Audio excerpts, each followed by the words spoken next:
Flaxborough, as always, was modest in its ambitions. Its flower show, held annually in the rather damp town hall, offered no more than an excuse for middle-aged housewives to display overwatered dahlias and for the gentlemen of the town council to pretend that roses mattered more than rates. This year the air smelled faintly of damp carpeting and Earl Grey tea.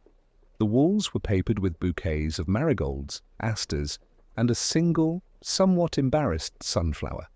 Inspector Purbright, not given to floricultural enthusiasm, attended primarily out of duty and the slight hope of a social observation.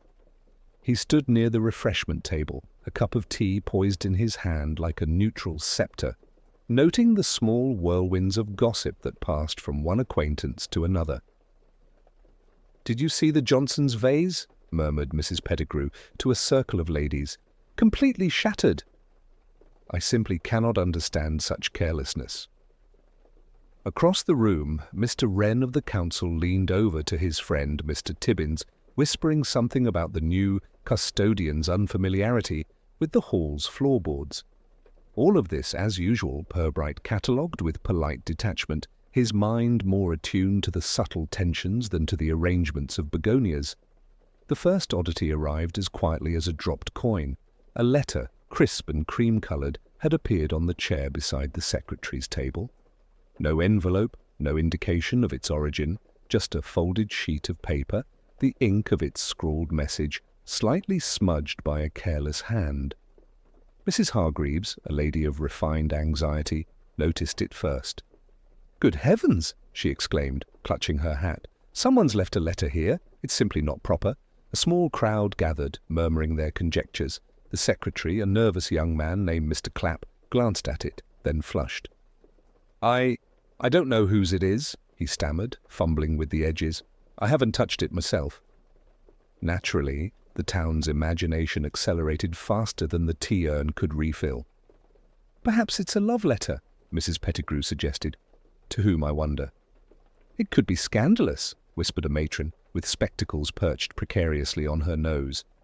Purbright, observing the scene with unobtrusive interest, noted the subtle shifts in posture, the half-turned heads, the curious glances that sought to place blame without committing to accusation. By the time he approached, the letter had become an object of delicate fear. "May I?" he asked gently, indicating the note. Mrs. Hargreaves surrendered it with a mixture of relief and awe. Purbright unfolded the paper carefully. It contained only a few lines written in hurried cursive. "Meet me at the old bridge tonight.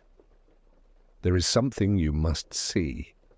No signature, no hint of context. A ripple of speculation followed. Who among Flaxborough's respectable citizens might find themselves summoned to a deserted bridge? And why? The town, of course, immediately produced a dozen possible theories, each more scandalous than the last. Yet Purbright said nothing. He simply replaced the note in Mrs. Hargreaves's hands, offering her a polite, if slightly enigmatic, smile. "I'm sure the matter will resolve itself," he murmured, allowing the murmur of gossip to resume its familiar rhythm. His attention, however, was caught not by the note itself, but by a subtle detail that others had ignored, the faint perfume lingering on the paper, a delicate scent of lavender mingled with something faintly acrid, as though it had been handled in a hurry, outdoors, and then tucked away too quickly. As the flower show continued around him, cups of tea sipped with nervous politeness, polite nods exchanged over chrysanthemums, Purbright felt the familiar tingle of curiosity. In Flaxborough, nothing remained small for long. A neighbourly lie, a misplaced letter, a whisper of something clandestine. All could tip the balance of routine life. And Purbright, with his gentle but unerring perception, was always ready to notice. The flower show, innocent though it seemed, had quietly become the stage for an unfolding intrigue. And the inspector, ever patient, would wait. The letter, though modest in its presentation, set Flaxborough ablaze with speculation. By the following morning, whispers had multiplied into a chorus of conjecture. At the market, where the fruit sellers' banter usually held sway, one could hear variations of the same tale. A secret assignation at the old bridge, perhaps a clandestine rendezvous, or, in the darker imaginations of some, a warning of impending disgrace. Each recounting added a flourish, as though the town's collective imagination demanded embellishment. Mrs. Pettigrew, having taken it upon herself to investigate, approached everyone she met with carefully neutral questions, which inevitably elicited slightly contradictory replies. "Did you see Mr. Clapp yesterday?" she asked, fluttering her hand toward the young secretary, whose cheeks had paled noticeably under the morning sun. "He seemed flustered, I hear." "Yes, yes," replied Mrs. Hargreaves, adjusting her hat with more determination than politeness. "He did look disturbed, though I cannot say why. Perhaps the letter— oh, the letter! Such a thing should never have been left unattended." Purbright, passing through the market, observed these exchanges with a calm, inward smile. The gossip spread like fine embroidery. Each stitch slightly altered the original pattern, yet beneath the surface the truth remained intact, waiting for the right eye to discern it. By mid-morning, a small committee of townsfolk had convened at the library, determined to monitor the situation. Mr. Wren, with his customary self-importance, suggested that the police might consider the matter urgent, although his notion of urgency rarely extended beyond the inconvenience of minor paperwork. Purbright arrived quietly, offering only his courteous greeting, and allowed the committee to unburden themselves of every trivial theory. His attention, as ever, lingered not on the loud pronouncements, but on a subtle discord. Mr. Clapp, when questioned, displayed an unusual hesitation before denying any knowledge of the letter. His eyes flicked toward a particular corner of the library, as if something there might betray him. Nothing else in his conduct suggested guilt, yet the faint, imperceptible tension struck Purbright as worth noting. Meanwhile, more citizens became embroiled in the mystery. Mrs. Dawson, a shopkeeper with a penchant for dramatics, recounted seeing the note briefly on a table at the flower show, though her recollection wavered with each telling. "I believe it was addressed to someone from, who can say? Everyone looks guilty nowadays," she concluded, flinging a hand in exasperation. By late afternoon, the first obvious suspect emerged in the minds of several council members, Mr. Clapp himself. His nervous manner, coupled with a supposed proximity to the note, made him a convenient figure upon whom to pin the town's collective suspicion. Invitations for polite confrontation were drafted in hushed tones, though Purbright refrained from endorsing such assumptions. Even as the day waned, a trivial yet oddly significant detail caught his eye. The note bore a faint smudge near the lower right-hand corner, not from ink, but from what appeared to be a small trace of mud. It was subtle, almost laughably insignificant amidst the storm of speculation, yet Purbright noted it carefully. It suggested an outdoor handling shortly before the note had appeared inside, a minor incongruity that might otherwise be dismissed. As evening descended upon Flaxborough, the town settled into its usual quiet, though tinged now with a curious vigilance. Lights glimmered behind curtained windows, conversations lingered a moment longer in doorways, and the bridge by the river, usually ignored, seemed suddenly charged with portent. Purbright returned to his modest office, reviewing the day's observations, cataloguing each whispered theory, each hesitation, each tiny detail that others had overlooked. In Flaxborough, nothing stayed ordinary for long, and he, with his patient scrutiny, would see through the layers of polite fiction to whatever lay beneath. The letter, a mere slip of paper, had revealed more than anyone yet suspected, the precise motives, the delicate anxieties, and the quiet manoeuvres that mark the townsfolk as predictably human. By nightfall, Purbright sipped his tea, the faint aroma of lavender still lingering in his memory, and allowed himself a small, private smile. The town's intrigue had begun, its threads were now visible, and he would follow them with the meticulous patience that Flaxborough had come to rely upon.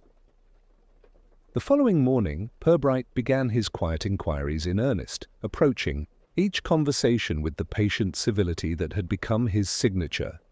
He started with Mr. Clapp, who greeted him at the front door with a mixture of relief and lingering apprehension as though he both expected and feared the inspector's visit. Purbright, seated with the modest politeness of a visitor rather than an interrogator, allowed Mr. Clapp to speak at length, recounting the morning of the flower show, his movements, and the moment he had first noticed the letter. "It seemed quite innocuous," Clapp admitted, fidgeting with the cuffs of his shirt. I picked it up briefly to see if anyone was looking, and then I placed it aside. I swear, Inspector, I had no idea of its origin." Purbright nodded, his expression neutral, yet his eyes lingered on the slight tremor of the man's fingers. He asked a few gentle, seemingly tangential questions about the arrangement of the hall, the positions of tables, and even the precise scent of the refreshments. Each answer was catalogued carefully. In Purbright's method, nothing was trivial. The smallest detail could reveal a larger truth. Moving on, he visited Mrs. Hargreaves, who greeted him with a mixture of officiousness and genuine concern.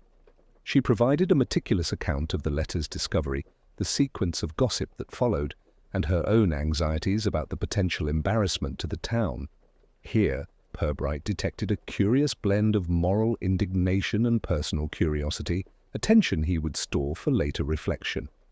Throughout the morning, the inspector allowed the town's characters to speak freely, noting not only what they said, but how they said it, the pauses, the involuntary glances, the hesitations that betrayed the incongruities in their stories. By lunchtime, the picture of the town's social interplay had become clearer. Mr. Clapp, the secretary, remained the convenient figure of suspicion. Mrs. Hargreaves wielded gossip like a delicate weapon, and the committee of ladies and gentlemen, while outwardly concerned, had their own subtle biases and alliances shaping their retellings. Purbright's attention returned repeatedly to the minor yet incongruous detail of the letter's faint trace of mud. It was easy to dismiss amidst the swirl of conjecture, yet to him it suggested something unspoken, a brief outdoor handling that placed the note away from the controlled environment of the hall. This, coupled with Clapp's nervous avoidance of the library corner, hinted at a missing piece, yet to emerge. In the late afternoon, Purbright wandered through the town's quieter streets, observing the ordinary patterns of life, the interactions at the post office, the careful avoidance of eye contact by some townsfolk who had evidently heard of the note. The bridge, usually an unremarkable span over a narrow river, lay hidden beneath the dappled shadows of overhanging trees. Its presence loomed more importantly in the collective imagination than in any real danger, but Purbright made a mental note to visit it at an appropriate moment. By evening, the inspector returned to his modest office with the quiet satisfaction of having gathered enough material to begin discerning patterns. The town's gossip, the nervous hesitations, the subtle contradictions, all were threads that, when woven together, might reveal the larger tapestry of truth. Purbright brewed his tea and made careful notes, cataloguing each remark, each observation, each minuscule hint of impropriety. The ordinary rhythm of Flaxborough, now tinged with unease, provided fertile ground for the patient, unhurried scrutiny that he favoured. The letter, inconspicuous yet potent, had stirred the town into a subtle disarray. Yet Purbright, in his calm and deliberate manner, sensed that the truth lay not in the loudest accusations, but in the delicate interplay of small details, carefully observed and politely interrogated. In Flaxborough, appearances were everything, yet reality often hid in the quietest corners, and Purbright, as always, intended to find it. By mid-morning, the town's quiet hum of curiosity had solidified into something resembling certainty. Mr. Clapp, the secretary, was the convenient focus of suspicion. The council, in hushed corridors, debated whether a reprimand, or at least a sternly worded caution, was in order, while the ladies' committee exchanged glances of moral approval at having their attentions correctly aligned. To the untrained eye, the matter seemed straightforward. A nervous young man, an unclaimed letter, and an air of secrecy naturally pointed toward culpability. Purbright, however, remained deliberately unobtrusive. He observed Mr. Clapp from a discreet distance as the young man went about his duties, noting not only his visible apprehension, but also the manner in which others unconsciously deferred to him. There was a rhythm to his interactions, hesitations, brief flushes of colour, a tendency to glance toward particular corners of the office that spoke more than any outward confession could. Yet nothing definitively confirmed guilt, and Purbright was careful to avoid any premature pronouncements. During the late morning, Purbright conducted further interviews, each conversation gently probing, each question framed to encourage disclosure without leading. Mrs. Hargreaves recounted once again the scene at the flower show, embellishing the terror and impropriety of leaving a note unattended, while Miss Trelawney, a spinster of precise manners and minor local influence, added her conjecture regarding a possible lover's tryst or clandestine grievance. All the while, Purbright's attention lingered on a trivial yet oddly persistent detail, the faint trace of mud on the note. It had been mentioned in passing, almost as an afterthought, by Mrs. Hargreaves, yet it suggested outdoor handling shortly before the note's discovery. The incongruity gnawed at him, particularly when combined with Clapp's nervous glances toward the library corner. Something was not aligning, and Purbright catalogued it with meticulous care. By afternoon, the first official pronouncements were made. Councillor Wren, with his habitual self-importance, declared that the matter must be attributed to a lapse on Mr. Clapp's part, and several of his colleagues nodded in tacit agreement. The town predictably echoed this judgment. Even the florists, who had previously cared little for anything beyond display schedules, felt compelled to add their muted approval to the consensus. Purbright, sipping his tea in quiet observation, allowed the public verdict to stand, even as his private reflections suggested a more complex truth. The young secretary, though flustered and evidently uneasy, had not exhibited the precise marks of deliberate deceit. There was tension in his manner, certainly, but it was tension born of circumstance rather than malice. As evening fell, Purbright revisited the town's quieter streets, noting with interest the subtle shifts in behaviour. Neighbours spoke in lower tones, shopkeepers lingered longer in doorways, and the bridge, silently spanning the river beyond the town, assumed a curious significance in the imagination of all. The first obvious suspect had emerged for the town's convenience, yet in the careful mind of the inspector, the investigation had merely begun. The day closed with Purbright at his desk, cataloguing observations, contrasting reports, and trivial inconsistencies. The town had leaned toward a tidy explanation, but the faint scent of lavender on the letter, the trace of mud, and the nervous glances of Mr. Clapp all hinted at something more nuanced. The first suspect was obvious, the public opinion formed neatly, yet Purbright, with characteristic patience, remained quietly attentive, knowing that in Flaxborough appearances were often deceptive, and the truth, like the smallest detail, lay in the careful scrutiny of what others overlooked. The following morning brought a small but oddly revealing development. As Purbright walked past the town hall, he noticed the faint disturbance of soil near the edge of the flower beds, a thin smear that seemed at once accidental and deliberate. A gardener, busy with his early morning watering, offered no explanation beyond a mumbled apology for having trampled a few petals. Yet the inspector's attention lingered. The smear bore a similarity, small, barely perceptible traces of mud, to the mark on the mysterious letter. Inside the hall, the town resumed its rehearsed routine, yet under the surface, curiosity and gossip had only intensified. Purbright's next interview took him to Miss Trelawney, who had an eye for the smallest improprieties. She recounted having overheard, during the flower show, a hushed exchange between two minor figures in the local council, a conversation whose topic had been swiftly changed when she approached. Though seemingly inconsequential, the exchange suggested a layer of secrecy extending beyond Mr. Clapp's nervousness. Returning to the office, Purbright reviewed his notes and mentally traced the trajectory of events. A letter handled outdoors, a nervous secretary, a town eager for a neat solution, and the first hints of an unrelated, quietly withheld conversation. The cumulative effect was a pattern not yet obvious to anyone else, a small, trivial detail, an overheard remark, a smear of mud, a subtle misplacement, was slowly pulling the threads away from the first obvious suspect. By mid-afternoon, he revisited the library where the note had first drawn attention. The corner toward which Mr. Clapp had so often glanced now revealed a seemingly minor anomaly, a small blot of dampness on the edge of a shelf, just enough to suggest that a letter or paper had been temporarily set there. To the casual observer, it was nothing.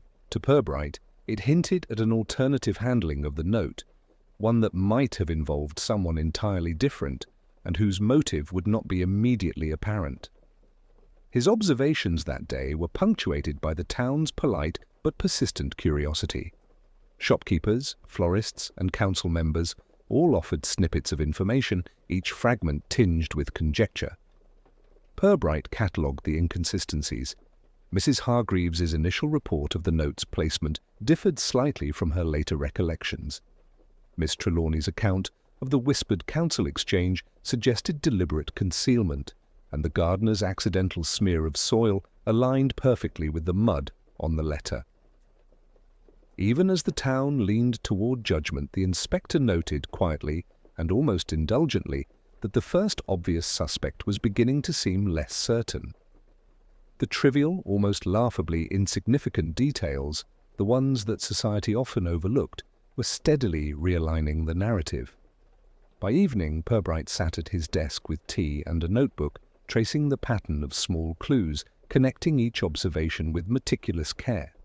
In Flaxborough, appearances were habitually deceptive, and the quiet intricacies of human behaviour often obscured the simplest truths.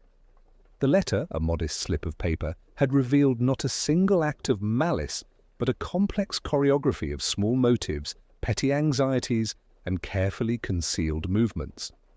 Purbright, aware that the town would soon demand answers, allowed himself the patient satisfaction of watching the first layer of assumption begin to unravel. In the subtle interplay of minor details, of smudges and whispers, he recognized the beginning of a broader revelation. The investigation, far from complete, was slowly pivoting toward a truth hidden in plain sight, awaiting the calm, deliberate scrutiny that only he could provide. Over the next few days, Purbright gradually widened his circle of observation. The town, predictably, proved fertile ground for layers of minor grievances and concealed motives, each seemingly unrelated to the letter, but, in the inspector's eyes, part of a subtle lattice of social dynamics. He spoke, politely, but with careful persistence, to Mrs. Dawson, the shopkeeper, whose flair for drama was rivaled only by her ability to notice the minutest irregularity. She admitted that she had seen Mr. Clapp speaking in hushed tones with a visiting tradesman, a meeting that had gone entirely unnoticed by others. While outwardly trivial, the context, the tradesman's slight limp, the small parcel he carried, and the way he avoided eye contact with the committee ladies, suggested a careful choreography, a delicate concealment of intention. Then there was Mr. Redfern, a retired schoolmaster who spent most of his days observing the town from the vantage point of the High Street. He mentioned, almost as an aside, a brief quarrel he had overheard between two women in the flower committee, a dispute over the proper placement of a vase. "It seemed unimportant at the time," he said, "but one never knows what small resentments might grow." Purbright filed the observation mentally, aware that the smallest irritations often festered into action when unnoticed by polite society. The inspector also revisited Miss Trelawney, whose keen eye for order had previously offered only a fragmentary clue. She spoke now of a series of deliveries she had observed around the town hall in the days preceding the flower show, small packages, innocuous in appearance, yet handled with an unusual level of care. One parcel, she remembered, had been slightly damp on one corner, almost as though it had been exposed to the outdoors for a brief time. As the days accumulated, so too did Purbright's quiet catalogue of inconsistencies and subtle signals. The trace of mud on the letter, the damp mark on the library shelf, Mr. Clapp's nervous glances, whispered conversations in hallways, the gardener's accidental smears, and the careful concealments of minor town functionaries. Each was, individually, negligible. Together they formed a constellation that no single observer could piece together without patient attention. It was in the early evening, during a brief walk along the riverbank, that Purbright allowed himself a private reflection on the nature of human behaviour in Flaxborough. People were polite, deferential, and superficially upright, but beneath the surface they harboured minor vanities, anxieties, and a desire to control perception. It was these quiet motives, often invisible to the impatient eye, that governed their actions and, in this case, had dictated the journey of a single, inconspicuous letter across the town. By the time Purbright returned to his office, he felt the investigation pivoting. The first obvious suspect, Mr. Clapp, was now less a focal point of suspicion and more a participant in a larger, carefully orchestrated social tableau. The town's routines remained intact, outwardly unaffected, yet the inspector sensed the subtle ripples of concealed manoeuvring beneath the veneer of propriety. He brewed his evening tea and reviewed his notes once more, tracing the interconnections between gossip, minor resentments, and those faint physical clues: the mud, the damp paper, the slight hesitations. In Flaxborough, it seemed, nothing remained unexamined for long when one possessed the patience to notice. The investigation was far from concluded, but Purbright's methodical approach was steadily drawing him closer to the truth, one quiet observation at a time. The calm rhythm of Flaxborough life was interrupted the following morning by a discovery that, while outwardly trivial, carried a weighty implication. A second note had appeared, this one pinned delicately to the door of the town hall's committee room. Its handwriting, while similar to the first, bore a curious flourish that distinguished it, an emphatic loop at the end of one line, a faint smudge at the margin where someone had seemingly rested their hand. The content, brief and cryptic, read, "The truth cannot remain hidden. Meet me tonight at the corner of Church Lane and the river immediately." Gossip reawakened, flowing more feverishly than ever.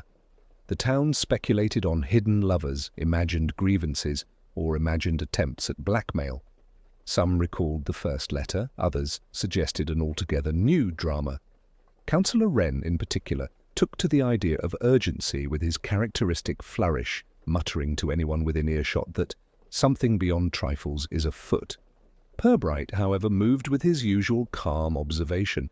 He noted the small details, the faint scent of lavender, again subtly present, the slight dampness along the bottom edge of the paper, consistent with outdoor handling, and the curious fact that the note had been affixed in a way that suggested deliberate visibility to those who passed by, yet without alarming the casual observer. He quietly questioned a few of the townsfolk who had discovered the note, including the caretaker and a pair of committee ladies, listening carefully, not just to their words but to the manner in which they described the event. Their recollections contained minor contradictions, each of which Purbright catalogued. The time of discovery varied by a few minutes, the exact position of the note shifted in their accounts, and some mentioned seeing a fleeting shadow near the doorway. The second note had unexpectedly shifted the trajectory of the inquiry. Mr. Clapp, who had previously borne the weight of suspicion, now seemed increasingly peripheral, a participant caught in circumstances rather than the originator of them. Meanwhile, the broader lattice of town interactions, the whispered arguments, the deliveries, the accidental smears, began to assert themselves more prominently. Each new observation nudged Purbright closer to understanding the sequence of movements, the careful concealments, and the minor deceptions that had propelled the letters into public notice. By late afternoon, he traced the likely path of the second note, noting where someone could have handled it outside, affixed it without being observed, and yet allowed it to remain conspicuous. Small details, the precise angle of the notice board, the faint footprints near the door, the absence of mud in other areas, suggested a careful plan executed with a measure of local knowledge.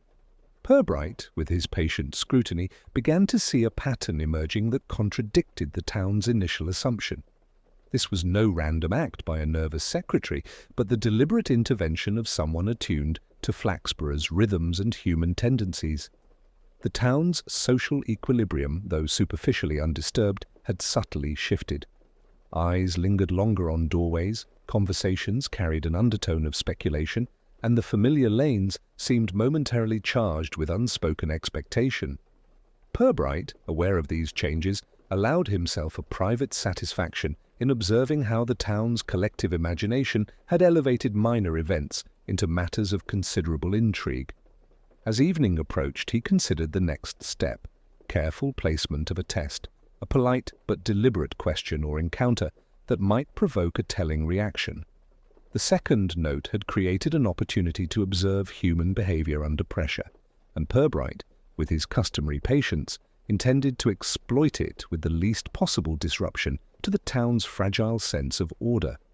In Flaxborough, appearances persisted in their usual civility, yet the subtle currents of concealed motives and whispered anxieties were gradually steering the course of discovery. Purbright, quietly noting each nuance, understood that the revelation would not arrive with drama or spectacle, but through careful observation and gentle, deliberate prompting. The second incident had clarified that the matter was larger and more intricate than first believed, and that the town's assumptions were now ripe for reassessment. That evening, Purbright settled into his modest office, allowing the day's observations to coalesce in the quiet of reflection.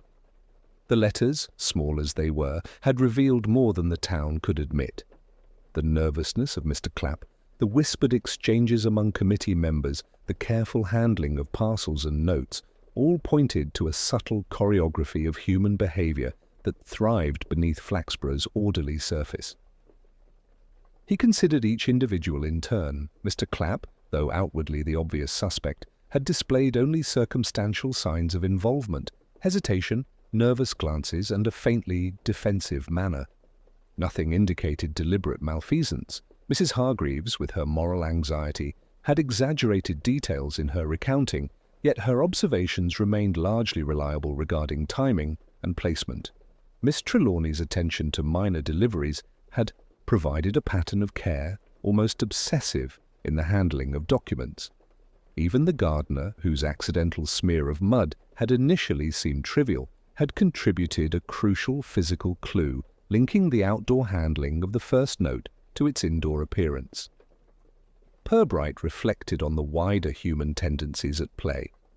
People in Flaxborough valued appearances above all else, maintaining civility while concealing petty grievances, anxieties, and the occasional minor deceit. It was a town where a misplaced letter could ignite speculation far beyond its intrinsic significance, and where the polite surface masked a tangle of motives too subtle for casual notice. He noted with quiet satisfaction that the second letter had shifted suspicion away from the secretary and toward a more nuanced understanding of the town's social dynamics. The sequence of movements, the careful placement of notes, and the subtle indications of outdoor handling all pointed towards someone intimately familiar with Flaxborough's habits, a person capable of exploiting the town's natural reticence and decorum to orchestrate a minor mystery. Sitting with his tea, Purbright allowed himself the indulgence of anticipation. The town's eagerness for a tidy solution had provided a distraction, a convenient but ultimately misleading narrative. The truth, he understood, would emerge not in a dramatic confrontation, but through careful observation, a well-timed question, and the gentle provocation of those whose motives were not entirely transparent. As night settled over Flaxborough, he catalogued the day's subtle clues: the mud, the lavender scent, the damp mark on the shelf, the hesitations, and the whispered conversations. Each fragment was a piece of a mosaic that revealed the quiet, human orchestration behind the letters. Purbright recognized that patience was essential, for the town itself would soon act as an unwitting accomplice to the revelation. In these private reflections, he also considered the predictable ways in which human nature concealed its own intentions: vanity, anxiety, the desire to control appearances, and the gentle manipulation of perception.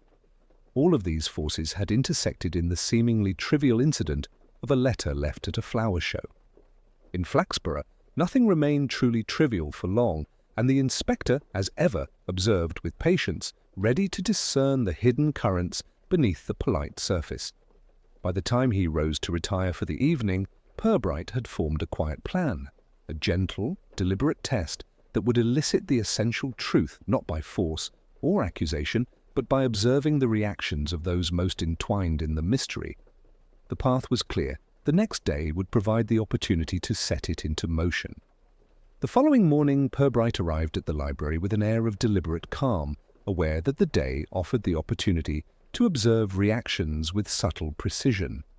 He had arranged for the town's committee to meet, ostensibly to discuss upcoming events, but in reality to provide the stage for a carefully orchestrated test. As the ladies and gentlemen settled into their chairs, Purbright directed a few polite questions toward Mr. Clapp, inquiring about the schedule for deliveries and the handling of correspondence during the flower show. Clapp answered with measured civility, though a faint tension remained in the corners of his mouth. The inspector's eyes, however, drifted discreetly toward Mrs. Hargreaves, Miss Trelawney, and the other attendees, noting their posture, glances, and the subtle, almost imperceptible shifts in expression that betrayed unease. Purbright then, with unobtrusive grace, mentioned in passing that a second letter had appeared, this one affixed to the committee room's door and carefully placed to remain visible to casual observers. He spoke not with accusation, but with a tone of polite curiosity, as if recounting a minor incident. The effect was immediate. Several faces previously composed betrayed a flicker of anxiety. Eyes darted toward one another, fingers tightened around program notes, and a slight collective hush descended over the room. Observing silently, Purbright allowed the tension to develop, noting which reactions were natural and which were contrived. One figure, in particular, seemed unusually attentive to the inspector's every word, adjusting the angle of a chair, fidgeting with a handkerchief, and repeatedly glancing toward the door where the letter had been affixed. The signs were small, almost laughably trivial to an untrained observer, yet perfectly consistent with someone eager to control perception, conceal involvement, and anticipate discovery. Later, during a brief recess, Purbright casually mentioned the faint trace of mud on the original letter, and, without directing any implication, observed the subtle shift in posture of the individual who had displayed the greatest unease. The small, unintentional movement, a quick glance, the tightening of a hand, was all the confirmation he required. By the afternoon, it was evident to Purbright that the patterns of behavior, previously masked by civility and politeness, had revealed the guilty party through their own unguarded responses. The careful orchestration of letters, the precise handling, and the minor deceptions that had guided the notes across the town converged on a single source. Purbright, maintaining his characteristic understatement, prepared for the final, calm explanation. He allowed the committee to conclude their meeting, letting the natural flow of conversation carry them forward. Then, with quiet authority and an unobtrusive smile, he indicated that he had pieced together the trajectory of the letters, the interactions surrounding them, and the motives that had prompted the seemingly trivial disruptions. The room, which had held its collective breath in subtle tension, waited politely as Purbright traced the sequence of minor actions, the small errors, and the human tendencies that had brought the letters to public attention. By the end of the day, the essential truth was clear. The letters had been the product of deliberate, carefully concealed manipulation, executed by someone who understood the town's rhythms, its anxieties, and the power of appearances. Purbright's patient test had drawn out the necessary evidence, revealing the perpetrator, not through confrontation but through observation, polite questioning, and the subtle guidance of circumstance. The town, in its polite astonishment, absorbed the revelation with as much decorum as Flaxborough customarily permitted, while the guilty party, confronted with the facts, acknowledged their role with a mixture of embarrassment and quiet resignation. That evening, Purbright arranged a quiet gathering in the library, inviting only the central figures, Mr. Clapp, Mrs. Hargreaves, Miss Trelawney, and a few key committee members. The room, dimly lit with the soft glow of oil lamps, offered the perfect setting for a calm, civil explanation. Purbright's manner remained as unobtrusive and polite as ever, his sharp eyes observing minute details in posture, expression, and gesture as he guided the conversation toward the final revelation. He began by recounting the sequence of events in a deliberately neutral tone, noting the discovery of the first letter at the flower show, the circulating gossip, and the subsequent appearance of the second note. Each observation was presented with care, emphasizing only the factual sequence rather than insinuation. As he spoke, he drew attention subtly to the small yet telling details: the faint trace of mud on the first note, the damp mark on the library shelf, the careful handling of parcels, and the whispered conversations overheard by perceptive townsfolk. Gradually, a pattern emerged under his gentle narration. Purbright outlined how the letters had moved, who had likely handled them, and why certain moments of hesitation and subtle glances in the town hall had occurred. The assembled group listened with polite attention, their own speculations gradually aligning with the quiet clarity of the inspector's account. He paused before the crucial moment, allowing the room to absorb the interplay of evidence and human behavior. Then, with a measured, civil tone, he identified the source of the letters: someone attuned to Flaxborough's rhythms, capable of manipulating appearances, and motivated less by malice than by a desire to observe the town's reaction to minor disturbances. The guilty party's careful orchestration had relied on human vanity, anxiety, and the predictable eagerness of townsfolk to settle upon a neat solution. The room held its polite breath as Purbright detailed how the second note in particular had shifted suspicion away from Mr. Clapp, demonstrating the sophistication of the manipulation. He explained how minor inconsistencies, slight hesitations, misremembered timing, and accidental smudges had served as inadvertent clues, allowing a patient observer to reconstruct the sequence without confrontation or accusation.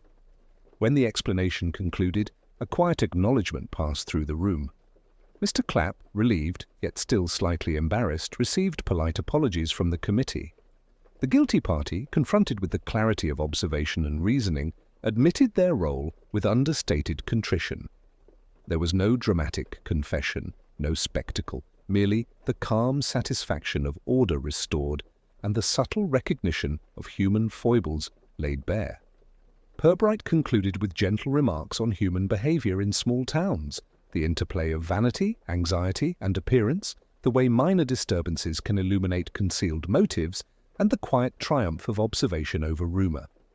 The assembled listeners, though mildly chastened, accepted his explanation with the customary Flaxborough civility. The letters had disrupted the town's routine, but the equilibrium was gently restored, leaving only faint ripples in social perception. By the time Purbright left the library, Flaxborough had resumed its usual rhythm, though with an unspoken acknowledgement that even the smallest events could stir curiosity, prompt speculation, and reveal the hidden nuances of human nature. The investigation was complete, the puzzle resolved, and the town's civility returned, tempered perhaps by a slightly keener awareness of its own delicate social machinery.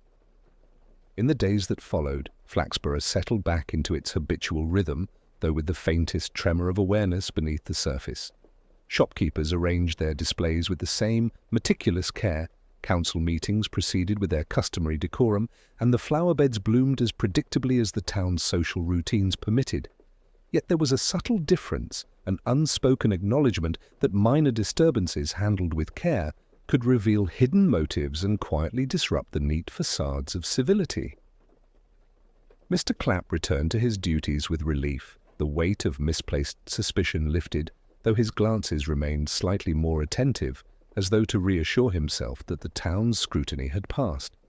Mrs. Hargreaves and Miss Trelawney resumed their habitual roles in committees and meetings, yet with the discreet self-consciousness of those who had inadvertently observed more than they realized.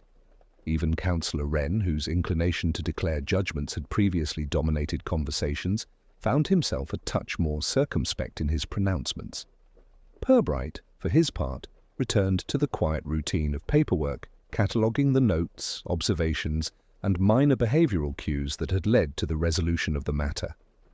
The letters, the mud, the damp mark, the whispered conversations, all had aligned under his patient observation to reveal the truth without spectacle or drama. He recorded each subtle detail with meticulous care, aware that in a town like Flaxborough, even the smallest misstep could ripple into broader consequences if left unchecked. Occasionally, he allowed himself the indulgence of walking along the familiar lanes and bridges, observing the rhythms of daily life.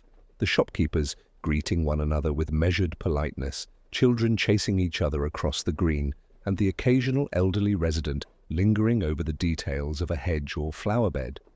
All was outwardly ordinary, yet Purbright noted the small, persistent awareness that events, even the minor ones, could carry consequences beyond their apparent significance. In private reflection, he considered the patterns of human behavior he had witnessed, the need to maintain appearances, the subtle manipulations designed to protect reputation, and the quiet satisfaction that comes from orchestrating or observing social interplay without overtly interfering. Flaxborough, with its veneer of civility, remained a place where small curiosities could ignite careful observation, and where patient scrutiny could reveal truths that casual attention might overlook. As the sun set over the town, casting long golden shadows across the familiar streets and buildings, Purbright returned to his office, closed the ledger of the investigation, and allowed himself a moment of quiet satisfaction. The letters had been traced, the motives understood, and the equilibrium of Flaxborough restored, not with dramatic intervention, but through the careful, unobtrusive attention of an inspector attuned to human nature. The town resumed its routines, the ripple of events settled, and life continued with its usual polite rhythm, punctuated only by the faint memory of an incident that had quietly revealed more than anyone had expected.